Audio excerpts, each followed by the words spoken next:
In the stillness before dawn, long before America had a name of its own, long before it imagined itself a nation, the land trembled with a sense of something coming, an awakening, a fire, a struggle that would reshape history. The people of the 13 colonies lived under the distant shadow of the British Empire, an empire that stretched across oceans, an empire whose king ruled with a certainty that his subjects across the Atlantic would always obey his word. Yet beneath this obedience lay discontent, growing quietly like roots beneath frozen soil, waiting only for the right season to break through. At first, life in the colonies followed a rhythm of hard work, harvest, trade, and survival. But after the costly 7 Years' War, Britain's gaze settled more heavily on the colonies. The empire needed money, and the colonists became a convenient source of revenue. New taxes began arriving like unwelcome storms. The Sugar Act, the Stamp Act, the Townshend Acts, each one tightening the grip around people who had grown used to governing themselves. To the British government, these laws made sense. To the colonists, they felt like chains being fitted around their wrists. They shouted a simple but powerful phrase, "No taxation without representation." They were expected to obey laws made in a parliament across an ocean, a parliament where not a single colonist had a seat. The sense of unfairness swelled, whispering and spreading from town to town. Boston became the center of this anger. British soldiers marched through its streets, their red coats bright against the gray stone and wooden houses. The colonists kept their distance, resentment simmering. Tension finally boiled over one cold evening in 1770 when a crowd confronted a group of British soldiers. Snowballs turned to rocks, shouts turned to threats, and suddenly shots rang out. Civilians fell onto the street, staining the snow with blood. Newspapers across the colonies called it a massacre. Boston responded with fury.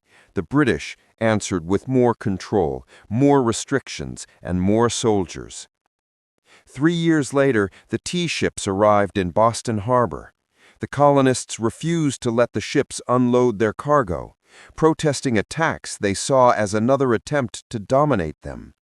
And then, under the cover of night, a group of men disguised as Native Americans boarded the ships and dumped chests of tea into the water.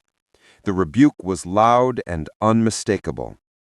Britain imposed harsh laws to punish Boston, closing the harbor, dissolving local government, placing the city under tighter military rule. It was meant to break Boston's spirit. Instead, it hardened it. The colonies united in anger, sending food and supplies to support the city. For the first time, the idea of standing together began to root take. Across the countryside, militias formed, ordinary farmers and tradesmen who practiced drills with muskets in open fields. They called themselves Minutemen, promising they could be ready to fight at a minute's notice. The British saw these militias as dangerous. The colonists saw them as protectors of their rights.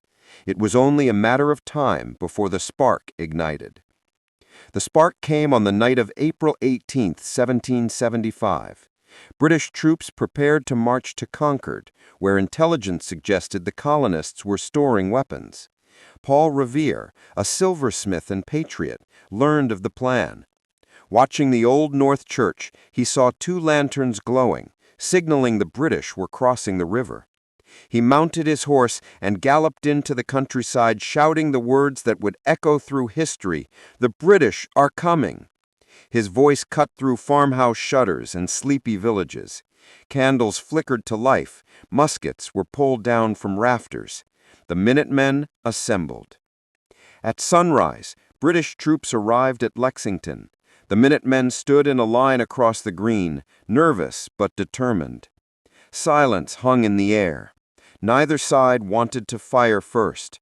Then a single shot broke the morning calm. No one knew who fired it, but that single crack of gunpowder became known as the shot heard round the world. The British fired volleys, scattering the Minutemen. 8 colonists lay dead. But as the British marched on to Concord, they encountered fierce resistance. The Minutemen fired from behind trees, stone walls, and houses, using the land to their advantage. The British were forced into a long, brutal retreat back to Boston, attacked again and again by colonists determined to defend their homes. It was the first victory the colonists tasted, small but vital. The war had begun. News of the fighting spread like wildfire. Delegates gathered in Philadelphia for the Second Continental Congress, realizing the conflict was no longer a series of protests, it was a war. They needed leadership, and they chose a tall, dignified Virginian named Washington to command the Continental Army. Washington rode to Boston and saw firsthand the raw courage of the militia, but also their lack of discipline. He worked tirelessly to train them, teaching them to fight as one unified force. His steady determination became a guiding light. He told his soldiers that they were now fighting not as scattered colonies, but as a single people. While Washington prepared his army, one of the earliest major battles erupted on Breed's Hill near Boston.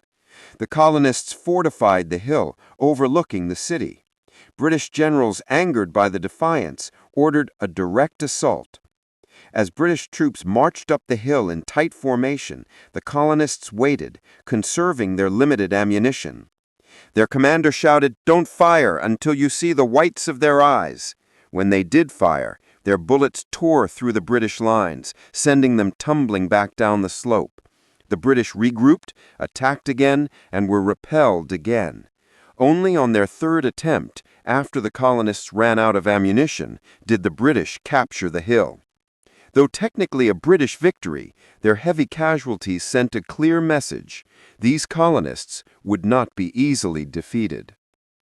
The fight deepened the divide between Britain and the colonies.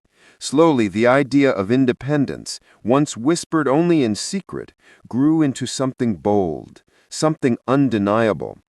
In Philadelphia, Jefferson drafted a document unlike any the world had seen before. On July 4, 1776, the delegates approved the Declaration of Independence.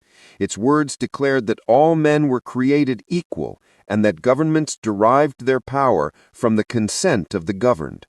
With this declaration, the colonies proclaimed themselves a new nation, the United States of America. But Britain did not accept this. To them, the colonies were rebels, and rebellion must be crushed. The British launched a massive invasion of New York. Washington's army was overwhelmed. The British outnumbered, outgunned, and outmaneuvered the Americans, capturing New York City. Washington barely escaped with his troops, slipping across the East River under the cover of fog. The Americans retreated through New Jersey, losing morale. Soldiers deserted, supplies dwindled. The Revolution seemed to tremble on the brink of collapse. Winter arrived like an enemy, cold and merciless. Washington needed a victory to save the cause, and so, on Christmas night in 1776, he led his troops across the icy Delaware River. The men wrapped their feet in rags, many lacking boots. Ice chunks slammed against the sides of their boats as snow stung their faces. But they pushed through. At dawn, they attacked the Hessian garrison in Trenton, surprising the soldiers still recovering from holiday celebrations. The Americans won swiftly. Days later, Washington struck again at Princeton, gaining another victory. The winds revived American spirits. The Revolution breathed again. The following year brought one of the war's turning points. A British general, Burgoyne, marched from Canada intending to cut the colonies in half. But American forces met him in the forests of New York. They fought fiercely, and after a series of battles, Burgoyne surrendered at Saratoga. The victory was monumental. It proved to the world that the Americans could stand against Britain. France, long an enemy of Britain, joined the war on America's side, providing soldiers, supplies, and, most critically, naval power. The war was no longer a rebellion. It had become an international conflict. Yet, even with French support, the war grew darker. During the winter at Valley Forge, Washington's army faced starvation, disease, and brutal cold. Soldiers wrapped themselves in tattered blankets, their feet leaving bloody footprints in the snow. Thousands grew sick, many died. But through this suffering came transformation. A Prussian officer, Baron von Steuben, arrived to train the troops. He drilled them in discipline, taught them formation, and instilled confidence. By the time spring arrived, the Continental Army had emerged stronger, sharper, united by fire and endurance. As the war dragged on, battles flared across the country. In the South, British forces captured Savannah and Charleston, believing Southern loyalists would flock to their cause. But American fighters like Francis Marion, the Swamp Fox, used guerrilla tactics, striking quickly from the marshes and vanishing before the British could retaliate. On the seas, American Captain John Paul Jones fought the British Navy with fearless intensity. When asked to surrender during a fierce naval battle, he famously cried out, "I have not yet begun to fight." The war stretched the limits of both armies. Britain won many battles, but they could not break American resolve. By 1781, British General Cornwallis moved his army to the coastal town of Yorktown, Virginia. Washington recognized an opportunity. With the help of the French army on land and the French navy at sea, he devised a plan to trap Cornwallis. American and French forces marched relentlessly toward Yorktown, while the French fleet blocked British ships from escaping or sending reinforcements. Cornwallis found himself surrounded. The siege began, cannons firing day and night, tearing through British defenses. The noise shook the earth. Tired, outnumbered, and realizing escape was impossible, Cornwallis surrendered on October 19, 1781. The war had effectively ended. The world had indeed turned upside down. 2 years later, in 1783, the Treaty of Paris officially recognized the United States as an independent nation. After 8 long years, America had won its first war. The victory had not come through sheer strength or wealth, but through determination, belief, sacrifice, and unity. America's first war was more than a military struggle. It was the birth of an idea that ordinary people could stand against an empire, that freedom was worth fighting for, that a nation could rise from courage rather than bloodline. The revolution did not just create a country, it created a vision of liberty that would inspire people across the world. And it all began with a single lantern, a midnight ride, and a shot heard round the world.